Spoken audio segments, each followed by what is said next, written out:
নমস্কার, আমি জোবায়েত আনারুল ইসলাম, কোচবিহার জেলার অন্তর্গত শকুনিবালা গ্রামের একজন স্থায়ী কৃষক। আমি উত্তরবঙ্গ কৃষি বিশ্ববিদ্যালয়ের AMFU আবহাওয়া দপ্তর থেকে প্রতিনিয়ত কৃষি এবং আবহাওয়া সম্পর্কিত যাবতীয় তথ্য পেয়ে থাকি। অক্টোবর মাসের শেষ সপ্তাহে যখন মন্থা ঘূর্ণিঝড় আসলো, তার সতর্কতা কয়েকদিন আগেই আমরা পেয়েছি AMFU পুন্ডিবাড়ি উত্তরবঙ্গ কৃষি বিশ্ববিদ্যালয় থেকে। সেই পরামর্শ মতো আমি ধানের জমির নালা কেটে দিই এবং অন্যান্য শাক সবজি যা ছিল তার নালা ব্যবস্থাপনা করি এবং পরবর্তীতে আমি ফুলকপি বাঁধাকপি লাগাইনি।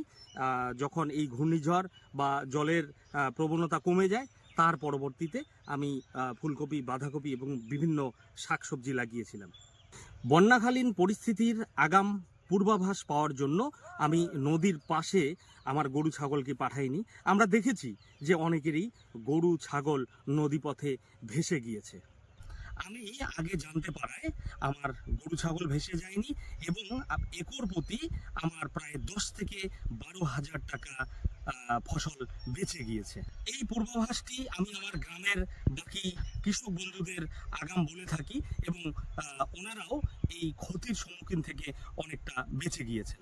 অসংখ্য ধন্যবাদ জানাবো উত্তরবঙ্গ কৃষি বিশ্ববিদ্যালয়ের AMFU পুন্ডিবাড়ি এবং তার সঙ্গে ভারতীয় আবহাওয়া দপ্তরকে।